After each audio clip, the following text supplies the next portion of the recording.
Voici les 5 principales informations économiques marocaines du jeudi 28 décembre 2023. Le groupe Almada injecte 580 millions de dirhams dans le Tourism Property Morocco, TPM, pour soutenir son programme d'investissement dans le secteur hôtelier. L'objectif est de dépasser 10 000 lits répartis dans une trentaine d'hôtels au Maroc d'ici 2025. De plus, TPM accueillera une nouvelle enseigne, Cannes, à Casablanca en 2024, et The View ouvrira un établissement à Agadir. Ces activités seront gérées par Experiencia, une filiale d'Almada, axée sur 5 piliers, l'hospitalité, la restauration, le bien-être, les loisirs et la durabilité. Il existe également 4 marques différentes dans le portefeuille hôtelier d'Almada. Au Maroc, les prix des légumes ont augmenté considérablement, notamment celui de la tomate, qui est vendu à 15 dirhams le kilogramme. Cela inquiète les consommateurs, d'autant plus que le pays est l'un des principaux producteurs et exportateurs de ce légume. De plus, les prix de la volaille ont également augmenté, ce qui provoque le mécontentement des citoyens, qui estiment que le coût de la vie a doublé par rapport à l'année précédente. Ils demandent au gouvernement de prendre des mesures pour protéger leur pouvoir d'achat. Une réunion a eu lieu entre les professionnels de la filière des viandes rouges et le ministère de l'Agriculture pour discuter des mesures de précaution à prendre face à la sécheresse, qui sévit au Maroc depuis 5 ans.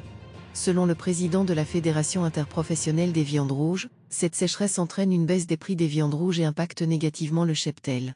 Il assure également qu'il n'y aura pas de diminution de l'offre d'animaux pour l'Aïd el-Kébir cette année.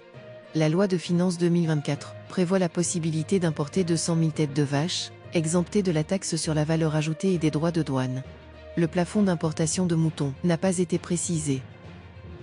Le secteur aérien au Maroc a enregistré une progression de 29% par rapport à l'année précédente, avec 24 737 734 passagers durant les 11 premiers mois de 2023. L'Office national des aéroports prévoit une clôture de plus de 27 millions de passagers pour l'année 2023. Ces chiffres ont été révélés par Mamadou Aliou Diallo, journaliste spécialisé en économie et finance. La loi de finances 2024 introduit une nouvelle disposition, selon laquelle les responsables financiers et administratifs sont collectivement responsables des infractions à la TVA. Cela signifie que les directeurs financiers, les contrôleurs de gestion, les comptables, etc.